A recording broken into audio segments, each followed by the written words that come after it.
जो हमारे बड़े प्लेयर हैं, विदाउट टेकिंग देयर नेम, वो कहते हैं कि जी ये टीम की जो कामयाबी है हाल ही में जो इतनी, ये इसकी वजह से हुई कि हम जो टॉप प्लेयर है दे परफॉर्म.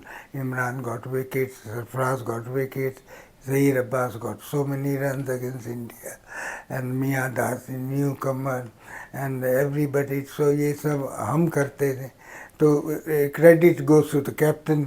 वो उनको ये बात हजम नहीं हुई प्लेयरों को. वो जो कुछ देर छोटा सा तबका था, वो उनको ये बात हजम नहीं हुई.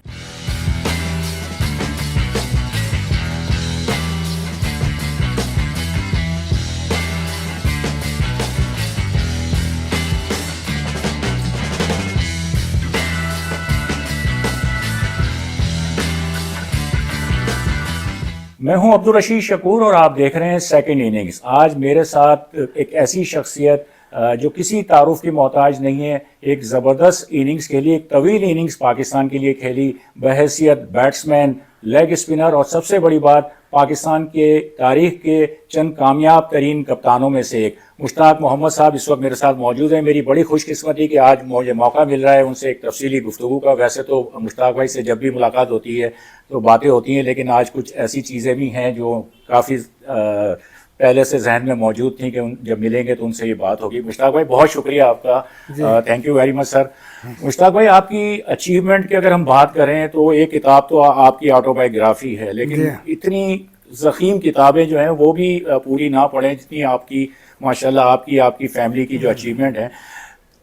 किस तरह देखते हैं अगर हम इन चीज़ों को थोड़ा सा उसमें करें, कूजे को मतलब दरिया को कूजे में बंद करने वाली बात, तो सबसे ज़्यादा कौन सी ऐसी अचीवमेंट है, कौन सा ऐसा टेस्ट मैच पर्टिकुलर मोमेंट कि जो अभी तक आप कभी नहीं भूल सकते? नेचुरली इंसान को वही चीज़ें याद रहती है जिसमें उसको कामयाबी हासिल हुई हो या टीम को कामयाबी हासिल हुई हो, तो वो चीज़ें याद रहती हैं. एक दो टेस्ट मैच से न्यूजीलैंड के ख़िलाफ़ क्राइस्ट चर्च में, जहाँ के हमने एक डिक्लेरेशन की वजह से हम मैच जीते. हालांकि टाइम ज़रा कम था, तो हम सेकंड इनिंग खेल रहे थे और एक दिन और बाकी था, तो उसने मियाँदाद बैटिंग कर रहे थे. उस वक्त उन्होंने उस मैच में मियाँदाद ने 164 रन किए थे. बहुत अच्छा, रियली प्लेड वेल. और उसी टेस्ट मैच के पहले शुरू होने से पहले टीम मीटिंग में ये तय हुआ था कि क्योंकि हमारे जो अच्छे खिलाड़ी थे वो कैरी पैकर में मसरूफ़ थे, वो ऑस्ट्रेलिया में वहाँ खेल रहे थे, तो किसी न किसी तरह अगर ये हम पहला टेस्ट किसी तरह ड्रॉ कर लें इनके साथ, तो वो अच्छा होगा. और जब हमारे बाकी के प्लेयर जो इमरान था, ज़हीर अब्बास था, आसिफ इकबाल था, माजिद नहीं था उसमें, ये लोग वापस आ जाएंगे तो ये हमारी टीम और मजबूत हो जाएगी, तो हम फिर then we will go for the win. ये हिकमत अमली तय पाई थी टीम मीटिंग में. लेकिन वो उसी तरह में खेल हाउस में मामूल जा रहा था, तो थर्ड डे में हमें कुछ ऐसा कुछ महसूस हुआ कि भाई, क्योंकि विकेट काफ़ी, वो उनका एक बॉलर था ब्रेसवेल, वो बॉल करके सीधा विकेट पे मिडल एंड ऑफ स्टंप पे, मिडल एंड लेग स्टंप पे ही भागता था, तो उसने बहुत बड़े गड्ढे कर दिए थे सामने. तो विकेट का मुआयना लेके मेरे जहन में ये आया कि अगर हमारे पास 250-300 रन हो, 250 रन हो, 200-250, तो हम इनको आउट कर सकते हैं इस पर. अब वहाँ से मसला ये था कि इतना टाइम नहीं था. अब या तो हम पूरा दिन बैटिंग कर लेते और एक दिन छोड़ते उनको आउट करने के लिए, या फिर उनको डिक्लेयर करके उनको अंदर किया जाए. और तो खैर ये मतलब आपका जहन जो है वो बड़ी तेजी से चल रहा था। हाँ, ये हम सोच ही रहे थे तो माजिद खान मेरे साथ ही बैठे मैच देख रहे थे और वो मियाँ दात अंदर बैटिंग कर रहा था। वो बार बार मुड़ के कह रहा था डिक्लेयर करो डिक्लेयर करो। तो मैंने कहा, मैं उसको इशारा कर रहा था कि नहीं तुम अभी बैटिंग करो, try to get as many run possible. तो माजिद कह रहे कि मैं क्या हम डिक्लेयर करना चाहते हैं कि हम समझ रहे हैं कि आज रात को अगर इनको हम आधा घंटा भी बैटिंग करा दें या पौना घंटा, और अगर हम उनका एक विकेट भी लेंगे ना तो उन पे प्रेशर पड़ेगा। उन पे प्रेशर पड़ेगा तो और पूरी रात वो प्रेशर को लेके सोएंगे। दूसरे दिन वो आएंगे कि अंडर द प्रेशर, तो ये चीज़ that will play on their mind. तो ये मेरे जहन में था कि अगर हमें एक विकेट भी मिल जाए आज रात, वो करके मैंने डिक्लेयर कर दिया। माजिद खान मुझसे बहुत नाराज़ हो गया। उसने कहा ये तो हमने टीम मीटिंग में तय ही नहीं किया था कि हम पीछे डिक्लेयर कर देंगे ये। वो तो ये चाह रहे थे कि बोले आपने सिर्फ 240 या 250 रन थे हमारे, तो और पूरा दिन कल का बाकी है और आज डिक्लेयर करने का क्या मतलब है। तो कम से कम 300 350 करो, उसके बाद कर लेना। मैं कहा नहीं जी, एक विकेट बहुत ज़रूरी है मेरे लिए, एक विकेट आज रात लेनी है। और जब हमने उनको डिक्लेयर कर दिया, उन्होंने बैटिंग की उन्होंने। अब यकीन माने, अब चाह रहे थे कि एक आउट कर लें किसी जगह, एक वो एक भी आउट नहीं हुआ और वो about 40 run they got on the board, और वो उल्टा प्रेशर हम पे पड़ गया इन्होंने ना। और माजिद अपनी टीम के अंदर जब end of the play on the 4th day जब आए तो उसने कहा मैं कह रहा था आपको डिक्लेयर नहीं करना, आपने खामखा जज्बात में आके डिक्लेयर कर दिया। मैं कि नहीं, देखते हैं कल सुबह क्या होता है, क्योंकि वो विकेट काफ़ी ख़राब हुई थी, गेंद काफ़ी टर्न हो रहा था। तो दूसरे दिन जब उनकी बैटिंग शुरू हुई तो जॉन राइट और कोई ब्रूस एडगर, हाँ, वो बैटिंग कर रहे थे। तो फिर सरफराज नवाज ने एक आते ही ओवर यहाँ से की और मैंने वहाँ से दूसरे एंड से गेंद शुरू की, उसी रफ के अंदर डाल। दोनों लेफ्ट हैंडर थे तो सामने रफ था, तो उधर से हम के उसके बाद ऐसा हुआ कि पहले 7-8 ओवर तक हमें फिर विकेट नहीं मिली। तो ऑल ऑफ अ सडन हमको जो ब्रेक थ्रू मिला, तो उसके बाद मैंने सरफराज को हटा के वहाँ से दूसरी तरफ से वसीम राजा को लगाया। वो फास्ट लेग ब्रेक कर रहा था, तो उसको खेलना बड़ा मुश्किल था।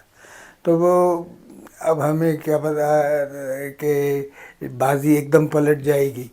और हमने उनको मेरा ख्याल लंच के ऊपर 3-4 आउट कर दिए थे, और यकीन माने कि पूरी टीम हमने जस्ट आफ्टर द टी वो हमने उनको आउट कर दिया। वो जबरदस्त जी हाँ, वो बहुत बड़ी विक्ट्री थी मेरे लिए। उसमें विकेटें थी और वसीम राजा, मैंने पहली इनिंग में 5 आउट किए थे, दूसरी इनिंग में 4, और वसीम राजा ने भी 4 आउट किए, फिर 2 आउट किए। तो वो मैच जीते। तो वो एक उसकी ख़ास बात ये थी कि उस मैच में हम उस हिकमत अमली के साथ गए थे कि हमने ये मैच ड्रॉ करना है, लेकिन वो हम जीत गए थोड़ी सी रद्द-बदल करके अपनी सोच में, और प्लेयरों ने बहुत अच्छी, वसीम ने बहुत अच्छी। मुश्ताक भाई, ये क्वालिटी जो है आप में, मतलब 2 चीज़ें मैंने देखी मोहम्मद बरादरान में, स्पेशली आप में एक चीज़ देखी, चूँकि आपने ज़्यादा कप्तानी की, हनीफ भाई भी थे लेकिन उस दौर में जाहिर सी बात है कि मसले मसाइल कुछ ज़्यादा थे, लेकिन आप के अंदर जो एक वो था, एक कहना चाहिए कि बोल्ड डिसीजन लेने का, ये कहाँ से अंदर कैसे डेवलप हुआ ये चीज़ें कि इतने जुर्रतमंदाना आपने, यहाँ पे भी हमने देखा इंडिया की टीम जब आई थी बेदी की, उसमें भी आपने डिक्लेयर करके, और फिर जो टारगेट आखिरी में मैच ऐसा जैसे वो आजकल का T20 आप बना देते थे। तो ये चीज़ें क्वालिटी कहाँ से आप में डेवलप हुई सर? देखें, उसकी 2-3 वजह। एक तो ये कि मैं काउंटी क्रिकेट खेलता था, वहाँ 3 दिन का मैच होता था, फर्स्ट क्लास मैच। उस 3 दिन के मैच के अंदर हम रिजल्ट,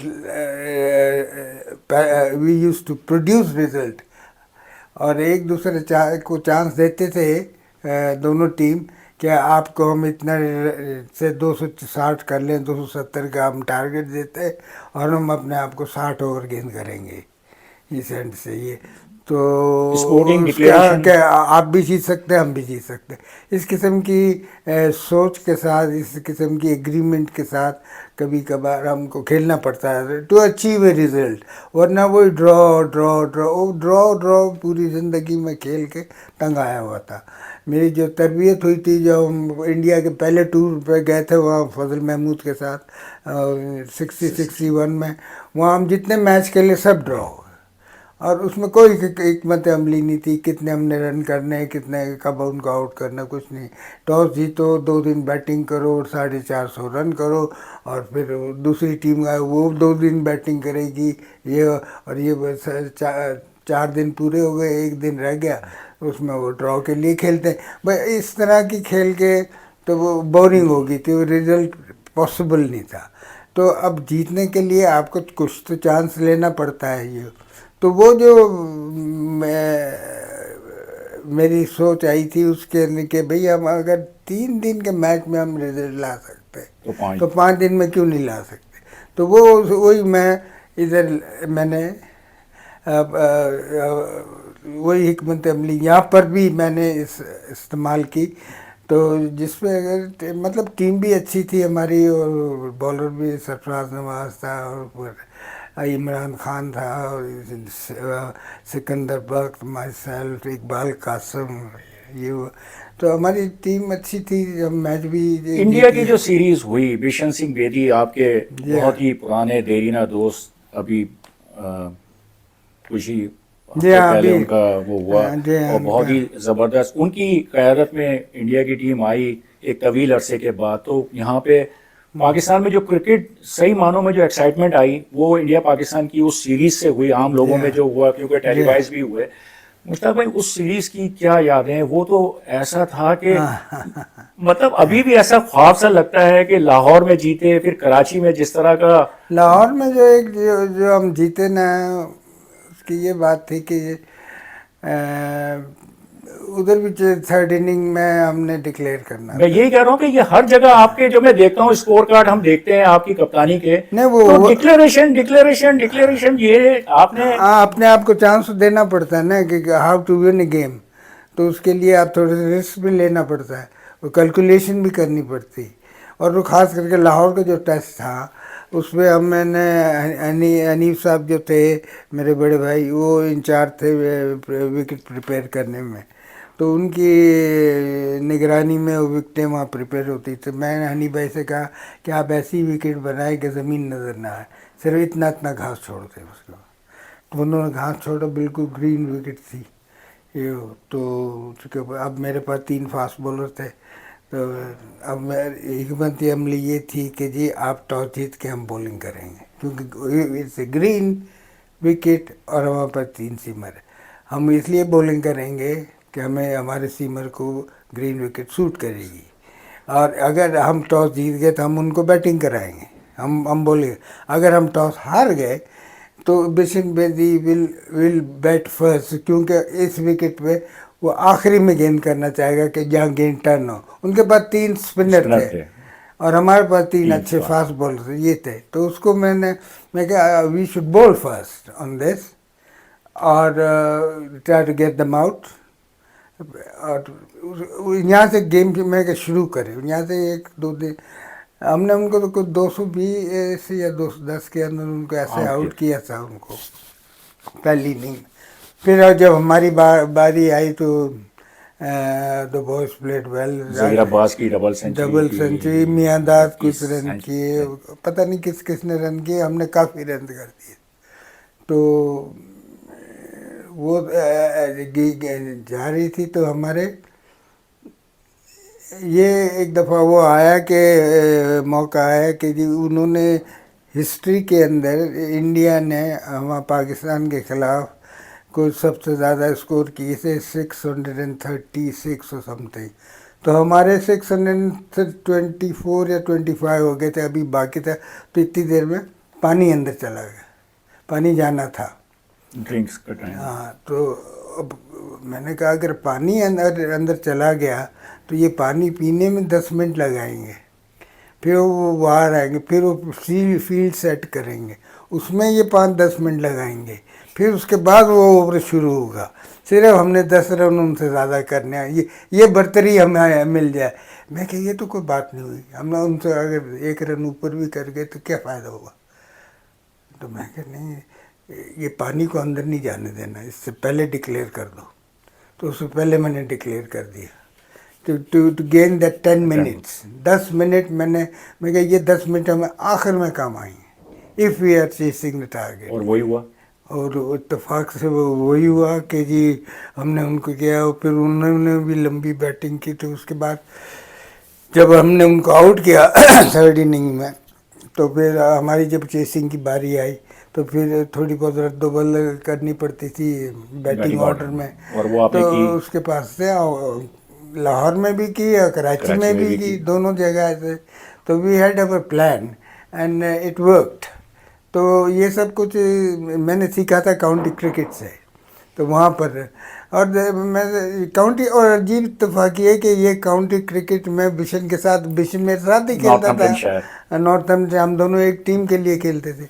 तो वो तीन दिन के मैच में वो ये कहता था कि अगर हमारी बारी आए, हम पहले बैटिंग करें और हम आखिर में बॉलिंग करें, और हमारे पास अगर 250 रन है तो आप डिक्लेयर कर दें। बोले 5 गेम, 18 मैच होते थे पूरे सीज़न में, तो बोले 5 गेम में आप ट्राई करें इसको कि 5 गेम में हम ऐसा करेंगे कि अगर if you are bowling last and we got 250 run to play with, तो we will declare, give our self a chance, give opposition a chance as well कि वो भी जीते। हम 60 ओवर गेंद करें जिसमें हमने उनको आउट करना है, इतना टाइम हमको दें। तो हम वो कर, इस तरह के तो हमने 5 मैच खेले। तो पहला मैच तो हम जीते, दूसरे 2 हम हार गए इसी स्ट्रेटजी से। फिर तो इन दी एंड में क्या, जब 5 मैच ये हुए तो हम 3 जीते 2 हारे इसके अंदर। तो लेकिन ये कि हम 3 मैच तो जीते ना, उससे आपको हम 2 हारे ज़रूर लेकिन 3 जीते हम। तो उससे बड़ी हमें कॉन्फिडेंस भी आ गया, हमारी टीम में फाइटिंग स्पिरिट भी आ गई, उनमें बिलीव आ गया कि हम फाइट करके जीत सकते हैं। अच्छा मुश्ताक भाई, ये जो इंडिया की सीरीज हुई 78-79 में, बेदी साहब से आपकी बड़ी पुरानी दोस्ती थी। 2-0 के हारने के बाद मैं ये आपसे जानना चाहूंगा कि बेदी साहब का रिएक्शन क्या था? क्या मतलब उनको लग गया था कि कप्तानी गई? क्योंकि इंडिया पाकिस्तान की क्रिकेट का तो मतलब यही है कि जो हारा वो उसकी कप्तानी जो है वो तो गई। तो बेदी साहब का क्या रिएक्शन था उस वक्त? नहीं, बेदी ऑब्वियसली डिसअपॉइंटेड था वो कि भाई इतनी इम्पोर्टेंट सीरीज इतने सालों के बाद एक शुरू हुई और वो हार गए और उसकी कप्तानी में हारे। Anybody can be disappoint, I can see that. लेकिन वो इतना अच्छा ह्यूमन बीइंग था, इतना अच्छा कि वो भी खेल की तरह खेलना चाहता था। ये वो अना का सवाल नहीं पैदा होता कि भाई हमने हारना नहीं, चाहे कुछ हो जाए हमने हारना नहीं, हम क्यों डिक्लेयर करें या हम क्यों उनको चांस दें, ऐसे नहीं। उन्होंने कहा लेट्स प्ले द गेम। जब हमारे पहला टेस्ट शुरू हुआ था फैसलाबाद में, ये वो, तो उसने कहा, मुझे चैम्पियन कहता था हमेशा, champion let's play the game as hard as possible but you know but let's promote the game, वो ये कहता था, let's promote the game and we will bring some new dimension in the game. उसकी हमेशा ये ख्वाहिश होती थी। मैं कहा Bishan from my side you can rest assured if there is any chance, you know, we gonna win it, we gonna equally we gonna think you gonna win it as well. So we will give each other a chance and we'll see, backing each other. I'm only gonna declare if I'm gonna win it, or you know, if I'm gonna lose it, why should I declare? ऐसे नहीं, situation को आप देख के उसके अंदर फिर आप फैसला करते हैं। मुश्ताक भाई, 79 में इंडिया की सीरीज बड़ी हिस्टोरिक जीत पाकिस्तान की, उसके बाद फिर इंडिया पाकिस्तान की क्रिकेट शुरू होने लगी। 79-80 का टूर आता है, उससे पहले कुछ ऐसे वाकयात हुए कितना अभी तक इसको मतलब याद रखते हैं, कितना दुख होता है कि आपने 79 के वर्ल्ड कप से पहले कि एक यंगस्टर को वनडे के अंदर चांस दे दिया जाए, और जिसको आपकी जगह सेलेक्ट किया वो भी बेचारा एक मैच नहीं खेला, हसन जमील, वो भी बगैर खेले आ गया। नॉट लेकिन अजीन, तलत मिर्जा। वो तो इंडिया उसके लिए हाँ, इंडिया। इंडियन टूर के, मैं वर्ल्ड कप की बात कर रहा था कि उस वक्त भी नहीं नहीं, मेरी जगह वो उसको लेके गए थे। मैंने हारून रशीद नहीं था टीम में, तो मैंने कहा देखें ये, क्योंकि वर्ल्ड कप उन दिनों सेकंड वर्ल्ड कप था वो, बिल्कुल और उस वक्त पूरे वर्ल्ड की जितनी टीमें थी ऑब्वियसली, ओके वर्ल्ड ये तो लिमिटेड ओवर मैच है वर्ल्ड कप, तो ये फास्ट बॉलरों का गेम है, जिसके पास ज़्यादा फास्ट बॉलर है वो मैच जीत जाएंगे। ये क्योंकि उनको मारना ज़रा मुश्किल होता है, वो टेक्निक नहीं थी उस लेकिन ज़माने मुश्ताक भाई, में। एक आपकी बात काट रहा हूँ, सॉरी, लेकिन उस जमाने में 79 में जब आपने ये डिसीजन लिया कि मैं नहीं खेला, कोई यंगस्टर को आप ले जाएं या किसी को भी ले जाएं, लेकिन उस जमाने में आपने काउंटी क्रिकेट के अंदर John player league, Sunday league जो होती थी, जिलेट कप होता था, बैंसन एंड हेजेस कप हाँ, होता और था, जीते थे। उसमें आप रेगुलर खेलें और परफॉर्म कर रहे थे। हाँ। तो उसके बाद जो चीजें हुई, आपको अफसोस तो यकीनन हुआ होगा कि ये फैसला मैंने हाँ, मुझे पॉजिटिव उसमें किया था, लेकिन ये मेरे अब साथ। हाँ, ये एक तो देखें जी, मैं समझता हूँ कि मैं 1958 में मेरा डेब्यू हुआ था, मैं खेला, और मैं इन सबों से सीनियर था जो मेरे से पहले कप्तान बने।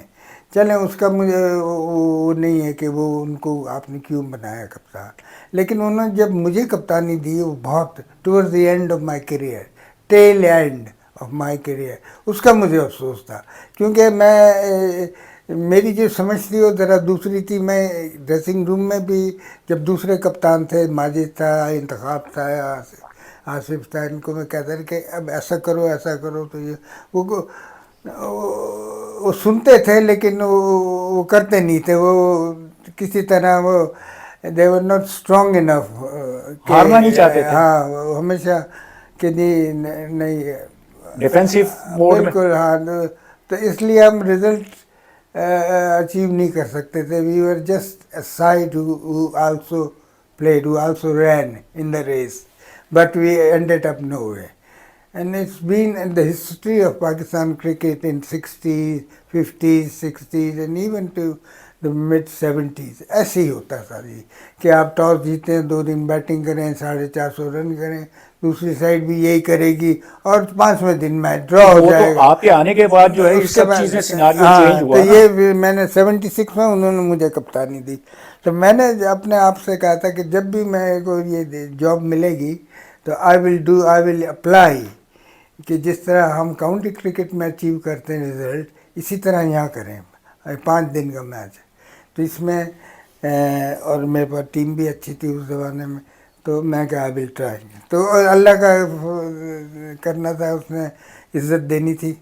अच्छा, 79-80 का जो टूर है, आपकी किताब में पूरा एक तफसील से आपने चीजें लिखी हैं, जिसको मैं मतलब आपको किस लम्हे ये थोड़ा सा अंदाजा हो रहा था कि कहानी कुछ और चल रही है, मुझे साइडलाइन करके जो है वो कप्तानी भी टीम में भी नहीं, किस मौके पर आपको थोड़ा सा ये नजर आ गया था कि जब हाँ कायद आजम ट्रॉफी के वो हो रहे थे मैचेस, और हमारा जो एक फाइनल था, उसके बाद पाकिस्तान की टीम अनाउंस होनी थी जो कि इंडिया जाएगी 1979 में, तो and I was playing for PIA against railways था, या पता नहीं क्या हो गया, हाँ रेलवेज ही थी शायद, इन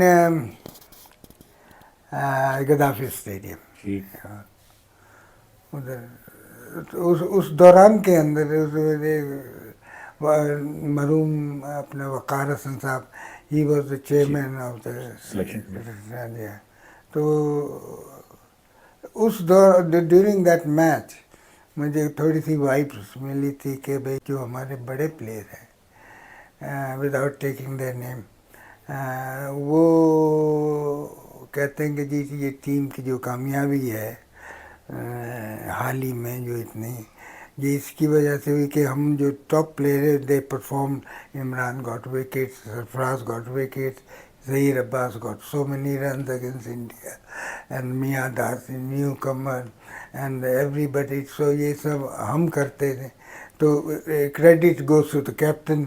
वो उनको ये बात हजम नहीं हुई प्लेयरों को। वो जो कुछ देर छोटा सा तबका था, वो उनको ये बात हजम नहीं है। ये चीज़ मुझे टूटती बातें ऐसी मुझे बाहर वालों ने की कि भाई आपके खिलाफ ये साजिश चल रही है ये।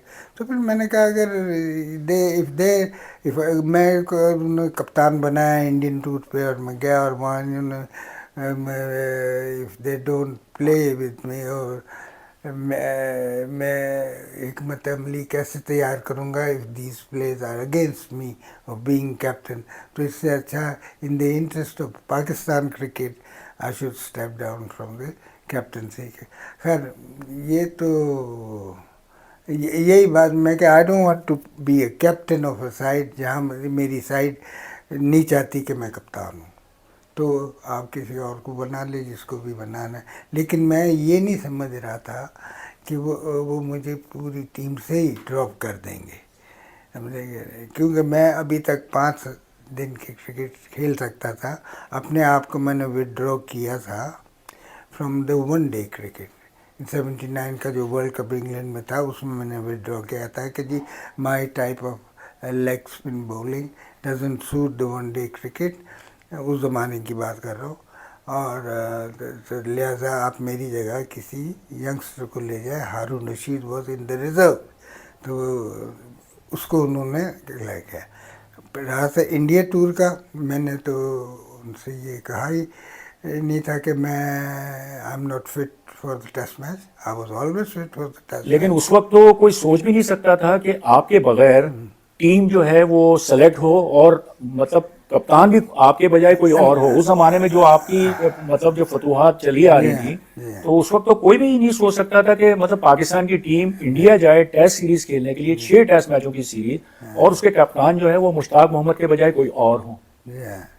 अब ये हुआ। और उसमें एक खिलाड़ी वो भी हैं, चले अभी इस वक्त आप नाम नहीं ले रहे, लेकिन आपकी किताब में तो पूरा जिक्र है कि उनको जो है टीम से ड्रॉप कर रहे थे, तो आपने रेजिग्नेशन जो है ड्यूरिंग द टेस्ट मैच जो है कहा कि अगर ये नहीं होंगे तो मैं भी नहीं खेलता। क्योंकि वही है ना, मैं तो देखें जो भी आप कप्तान मैं बना, लेकिन I need my good team, good players, and he was one of my very good players, very good friend of mine. अभी भी है, ऐसी कोई बात नहीं। लेकिन उस वक्त की मैं बात कर रहा हूँ जबकि ये गैंग होके मेरे से अगेंस्ट हो गए थे ये लोग। तो फिर मैंने कहा मैं कप्तानी से हट ही जाता हूँ, क्योंकि it's gonna affect Pakistan cricket. We they must have a captain in which के captain should be backed by his team. अगर मैं कप्तान बनता और मुझे ये बैकिंग नहीं मिलेगी इनकी, तो फिर नहीं जीते।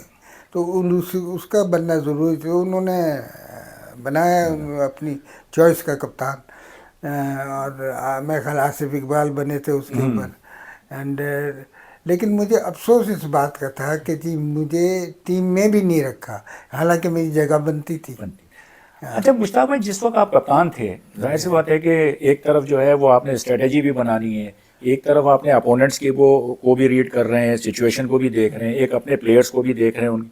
उस ज़माने में भी 1-2 प्लेयर्स थे कि जिनको हैंडल करना बहुत मुश्किल था। कभी टूर पे आधा छोड़ के चले गए, कभी कुछ हो गया, कभी बोर्ड से कहा कि हमारे पैसे बढ़ा दो, ये कर दो, वो सारी चीज़ें थी। कौन से ऐसे 2-3 खिलाड़ी थे उस टीम में, कैरेक्टर्स, जिनको हैंडल करना बहुत मुश्किल होता था आपको? हर इंडिविजुअल, हर एक का वो होता है, everybody you know react differently. Sarfaraz को कैसे आप हैंडल करते थे, ये अब ये बताइए सच आज। आप हर एक को, एक ड्रेसिंग रूम के अंदर 10-12 लड़के हैं, आप उसके अंदर यू थिंक हाँ भाई फलाना लड़का कि क्या स्ट्रेटजी है, उसको वो किस चीज़ पे रिएक्ट करता है, उसकी क्या सलाहियत है, और टीम कैसे बैलेंस है। ये तो इस mostly a good team, a bunch of good guys, good cricketers, is got to be handled by somebody. It's man management. It's man management है। तो वो अगर आप अप्लाई करें कि भाई हाँ भाई फलाने वक्त पे मुझे आसिफ इकबाल से ओपन करानी है कराची टेस्ट में, तो साहब माजिद के साथ उसने किया, it paid of. Followed by my dad चला गया, तो जहीर अब्बास को हमने नहीं भेजा, इमरान को फिर आपने फिर इमरान को भेजा। ये छोटी छोटी बातें, ये कि मेरे पास ऐसे प्लेयर थे जिसको इस्तेमाल मैंने करना है उनको, और किस तरह करना है वो कप्तान ही जानता जी है। हाँ। तो ये अल्लाह ने बड़ी मदद की उसमें। तो बस ये बहुत ज़रूरी है कि द प्लेयर द टीम आपको बैक करे, otherwise you can't win. Mushtaq भाई, आपने 58 में जब डेब्यू किया उस वक्त अब्दुल हफीज़ कारदार मतलब पाकिस्तान के क्रिकेट के सबसे स्ट्रॉन्गेस्ट कहना चाहिए पर्सन उस ज़माने में थे। वो कप्तान तो नहीं थे 58 में, फजल महमूद आ गए थे, लेकिन मेरा ख्याल है वो सिलेक्शन में भी उनका बड़ा वो रहा। फिर जो है वो पाकिस्तान क्रिकेट बोर्ड के चेयरमैन भी बने। एट दी एंड हमने देखा कि प्लेयर्स का जो है वो थोड़ा सा उनसे इख्तलाफात हुए। वो किस टाइप के शख्स थे? लोग कहते हैं कि अब्दुल हफीज़ कारदार जो हैं वो मतलब किसी की नहीं सुनते थे, उनमें एक अपनी एक स्ट्रॉन्ग वो पर्सनालिटी थी। क्या वो वाकई डिक्टेटर थे? नहीं, डिक्टेटर नहीं, he was a very good man for Pakistan cricket. I think उनकी वजह से शुरू में जब पाकिस्तान क्रिकेट की शुरुआत हुई तो Abdul Hafeez Kardar was the only educated guy in the team. और उन्होंने इंग्लैंड में भी क्रिकेट खेली थी, और ही वॉज यहाँ पर भी इंडिया में भी उन्होंने खेली, और फिर यहाँ आके वो अपनी टीम के कप्तान भी बने। तो he had a command over the other players. तो उनका कप्तान बनना, और जितने थोड़े अरसे के लिए खेले लेकिन वो बहुत इफ़ेक्टिव रहे। वो हमेशा गेम को प्रमोट ही करते रहे। उन्होंने हमेशा यंगस्टरों को तरजीह दी। लेकिन अपने साथ जो पहली टूर उनकी वो थे, जब वेस्ट इंडीज़ जा रहे थे, नसीम उल गनी, हसीब हसन, ये सईद अहमद, ये सब नए खिलाड़ी थे, छोटे छोटे थे, लेकिन he always wanted youngster to come and play, youngster. And फिर उसने जो पुराने प्लेयरों की छटाई की और नए प्लेयरों को अंदर, ये उसकी सब वो थी हिकमत अमली, और उसी की सोच थी to bring the Pakistan team in a unit which can last for another 10 years. As a administrator फिर जो And he है was fantastic. तो फिर क्या हुआ था? मतलब नहीं, मेरे 70 वो कोई ऐसी बात नहीं, थोड़े से एक अलाउंस के ऊपर, Allowance के छोटे से अलाउंस के ऊपर, क्योंकि हम 1972 में, ऑस्ट्रेलिया न्यूजीलैंड का टूर था। हाँ, तो वो होता कि अलाउंस इतने कम थे हमारे कि जी हम वहाँ जाते थे तो हमें सिर्फ वो खाने के पैसे मिलते थे, और बाकी अब आप क्रिकेट खेल लें तो आपके कपड़े भी, किट वगैरह गंदी होती है, वो लॉन्ड्री अलाउंस नहीं देते। वो हम खुद जाके अपने कपड़े धोते थे वहाँ, वो जो भी लॉन्ड्री रूम है वहाँ जाके। तो अब मैंने कहा जी, एक तो हम पूरा दिन क्रिकेट खेल रहे, होटल आए, उसके बाद जाके लॉन्ड्री रूम में बैठ जाएं, कपड़े जाएँ, फिर उसको इस्त्री करें, उसको हमने दूसरे दिन फिर खेलना है। ये आप कम से कम ये उनकी आर्गुमेंट ये थी कि ये जो हम टूर कर रहे हैं ये बड़ी मुश्किल से हुआ है प्रूव, क्योंकि State Bank of Pakistan doesn't agree to give foreign exchange. उनका पॉइंट ऑफ व्यू भी सही था। लेकिन मैंने कहा स्किपर के how can you demand performance from players who have to do their own laundry। उनको तो आराम की ज़रूरत है, शाम के वक्त या रात के वक्त वो अपने हर रोज़ अपनी लॉन्ड्री करते बैठे हुए हैं, और इतना लंबा टूर है। और ये तो उसने कहा नहीं, ये उसके ऊपर ज़रा थोड़ी सी, और प्राइम मिनिस्टर फिर उसमें भुट्टो साहब भी आ गए, अब्दुल हफीज़ भी ज़्यादा भी इन्वॉल्व हो गए और सब। हाँ, मैं ऐसे ही कुछ थोड़ी सी अनबन हो गई, बदमज़गी फैल गई, but it turn out to be for the best of the game. I was only trying कि जी प्लेयर को सहूलत मिलनी चाहिए। और वो यकसुई से अपने खेल पे, उस ज़माने में तो हमको इतने पैसे भी नहीं मिलते थे, तो मैंने कहा कम से कम हमें ये सहूलत तो मिलनी चाहिए ना, खाना पीना हमारा सही होना चाहिए, ट्रैवलिंग सही होनी चाहिए, लॉन्ड्री वगैरह ये सब, ये चीज़ का तो बोर्ड को ख्याल रखना पड़ेगा। If you want the performance out of the team, out of the place, you have to, तो बड़ी मुश्किल से फिर ये फीस मतलब फीस ज़्यादा वो आए, फिर उनसे फिर वो बात हो गई थी। हो गई थी। अच्छा मुश्ताक भाई, आखिरी एक दो सवाल रह गए हाँ। कि 99 के वर्ल्ड कप जो पाकिस्तान, बड़ा अफसोस होता है कि मतलब इतनी अच्छी परफॉर्मेंस लेके चल रहे थे और फिर ऑल ऑफ सडन फाइनल के अंदर बिल्कुल ही 130 ऑड्स पे जो है आउट हुए। 99 का वर्ल्ड कप, 99 इंग्लैंड में, हाँ। आप उसमें शॉर्ट टर्म के लिए आप ओह। आए थे पाकिस्तान के कोच की हैसियत से। मैं दरअसल 99 के वर्ल्ड कप में पाकिस्तान टीम के, मैं तो already was fixed up with Bangladesh. अच्छा। मैं बांग्लादेश टीम का कोच था, मेरे साथ एक गॉर्डन ग्रीनिच और मैं दोनों आते थे। We were working with Bangladesh team. All of a sudden Sallu मियां, सलाउद्दीन, जिसका मुझे फ़ोन आया कि भाई तो you go and take charge of Pakistan team. मैं कहनी यार, मैं I am already engage with दी।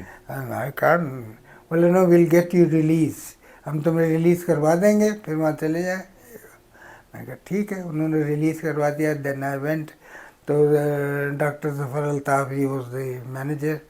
फिर उनको मैंने रिपोर्ट की, तो हमारा एक ऑलरेडी एक कोच था, रिचर्ड पाइबर्स फ्रॉम साउथ अफ्रीका, ये वो। तो मैंने उनसे, डॉक्टर साहब से बात की, डॉक्टर जफ़र अल्ताफ़ है।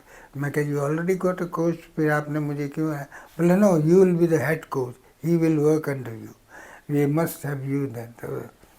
तो जब भी उन्होंने इफ़ एंड बट्स के अंदर ही वो मुझे अंदर लाते थे थोड़े अरसे के लिए अलग।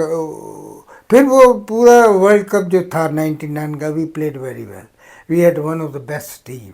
उससे अच्छी टीम हमारे पास हो कभी भी पाकिस्तान की थी, and I was 100% sure we will win it. कितना दुख हुआ था फाइनल? हाँ बहुत, हाँ जब, लेकिन उन्होंने सॉरी, उन्होंने बस फाइनल में आके ने उन्होंने गंद कर दिया हमारी टीम ने। They didn't really play well, I don't know, I can't. मैंने उनसे कहा था जब टॉस जीतने से पहले टीम मीटिंग में, काफ़ी हर पॉइंट के ऊपर डिस्कशन होता था।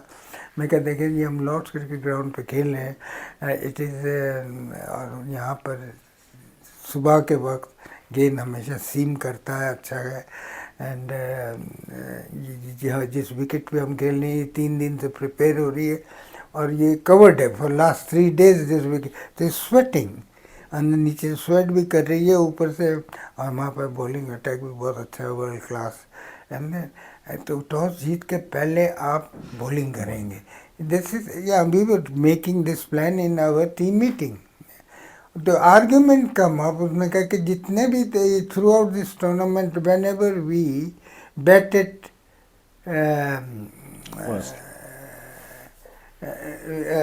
whenever we batted first, we won the game, and whenever we batted second, we lost the game. So ये argument मुझसे हो रही। मैं कहा yes, okay, fine, we were very lucky in those, लेकिन the present scenario is that at Lord's Cricket Ground I played here, आप भी, मैं वकार यूनुस और मुशी और वसीम अकरम, मैं कहा आप लोग भी इतनी दफ़ा यहाँ खेल चुके हैं, आपको पता है विकेट सीम करती सुबह। जैसे अगर टॉस जीते तो आप बॉलिंग कीजिएगा, this is my advice as a coach to you, you are the captain, जो आप डिसीजन करेंगे आई विल बैक यू, चाहे आप मेरा कहना माने या ना मान लें, लेकिन whatever is your decision, my job is to back my captain whether he is right or wrong. So I gave him all the assurance anyway over there. जब हम गए मैच खेलने के लिए,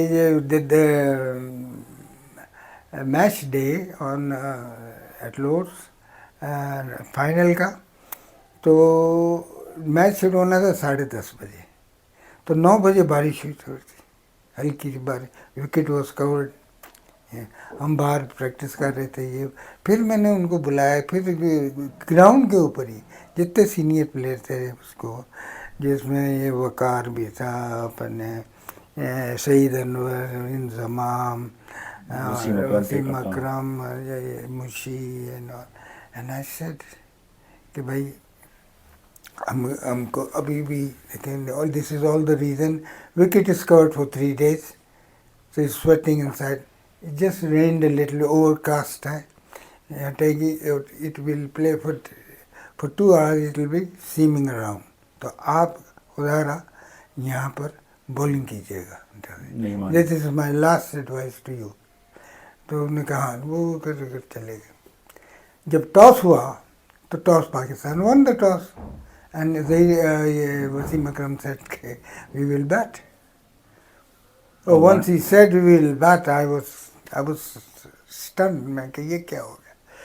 Anyway, then I said to myself कि I better shut up because I'm not playing.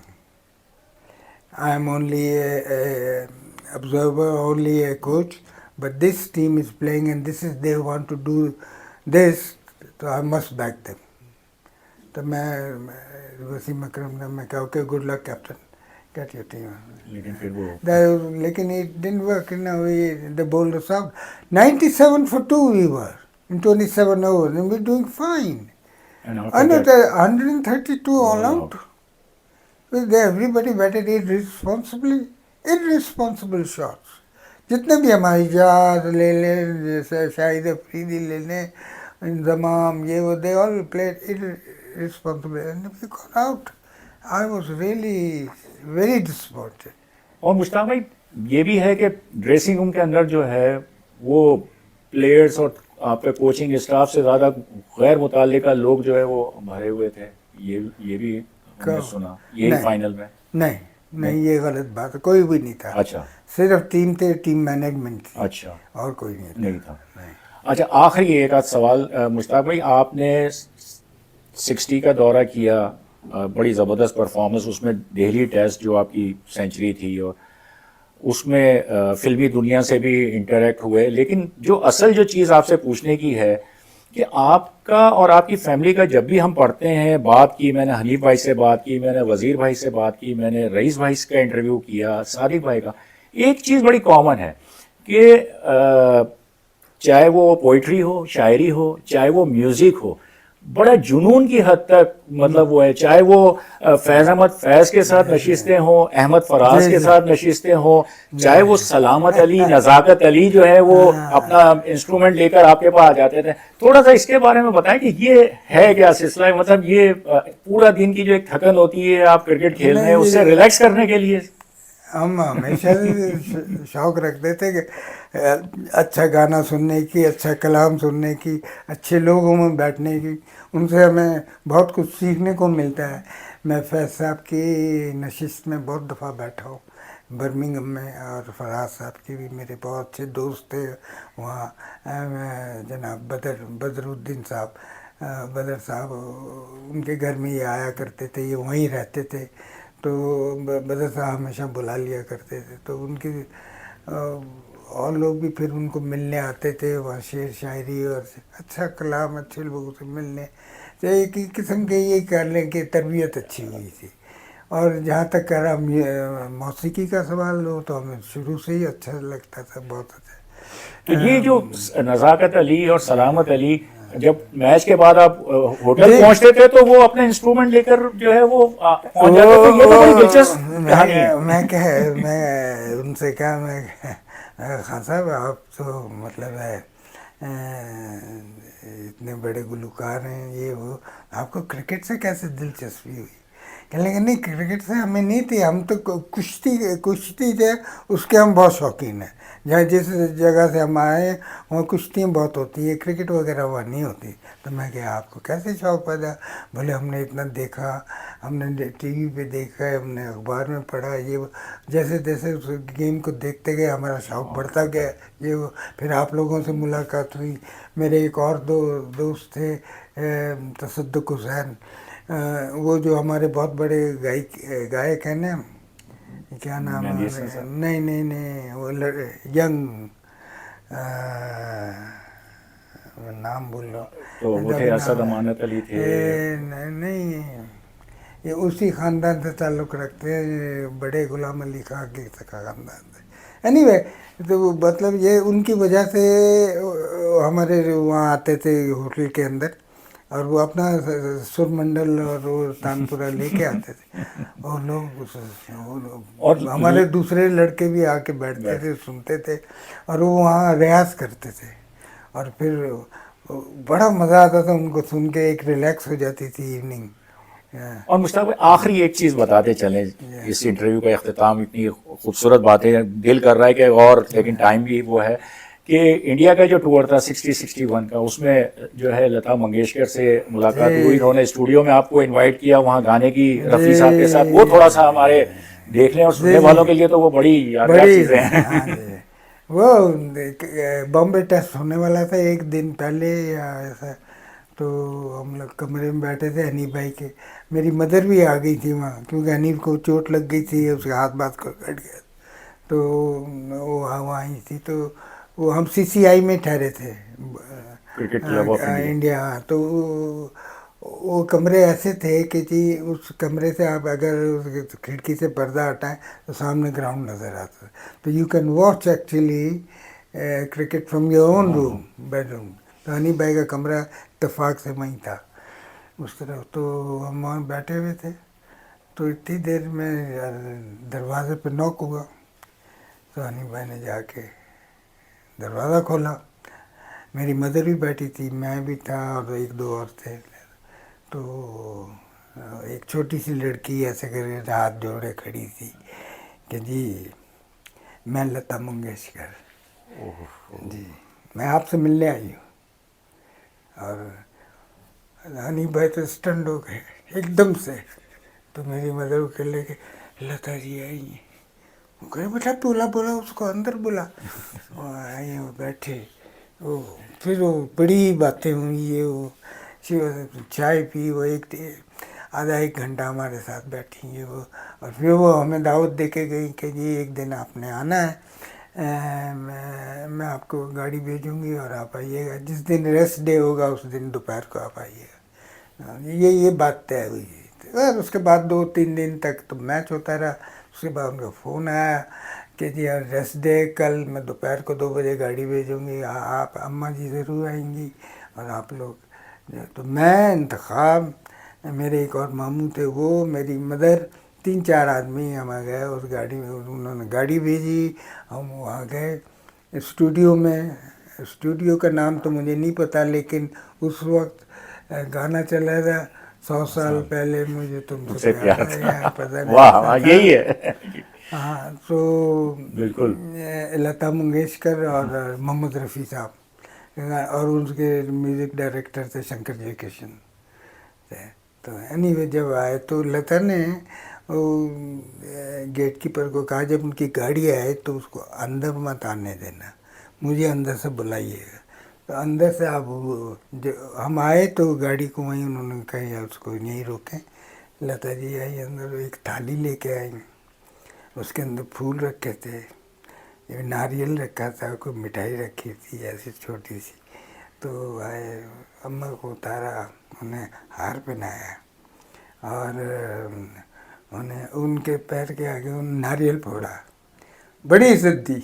वही जो इनकी ट्रेडिशन और वो जो इनका एक रिवायत है उसके अंदर ले गई और माशाल्लाह हम वहाँ बैठे ही वो। तो अब मैं 1961 की बात कर रहा हूँ, उस ज़माने में तो उनके जो स्टूडियो थे वो भी इतने मॉडर्न नहीं थे कि भाई, वहाँ तो ऐसा था कि वहाँ ऑर्केस्ट्रा बैठा हुआ है और एक यहाँ शीशे का वो है पार्टीशन, और आप इधर बैठ के तो वो गाना गा रहे हैं, लता मंगेशकर और वो जो भी गायक सिंगर है वो गाए, वैसे ही था को। और एक रिकॉर्डिंग रूम था, पर 3 कमरे थे। तो हमको लता ने ऐसे बिठाया, तो मोहम्मद रफ़ी साहब हमेशा खड़े होकर गाते थे और लता जी खड़े होकर गाती थी, लेकिन जब उनकी बारी नहीं होती तो वो बैठ जाती। तो मेरी मदर वहाँ बैठी थी, तो उनको वहाँ से उठा के उन्होंने अपनी कुर्सी बिठाया। अच्छा, हाँ, कुर्सी पे बिठाया कि आप यहाँ बैठे, उसने खड़े होकर पूरा गाना गाया, माय मदर वाज सिटिंग, जो उनकी कुर्सी थी। जी। मुश्ताक भाई बहुत अच्छा लगा आपसे बात करके, पुरानी यादें आपने ताज़ा की, आपका बहुत बहुत शुक्रिया sir, thank you very much, so kind of you sir.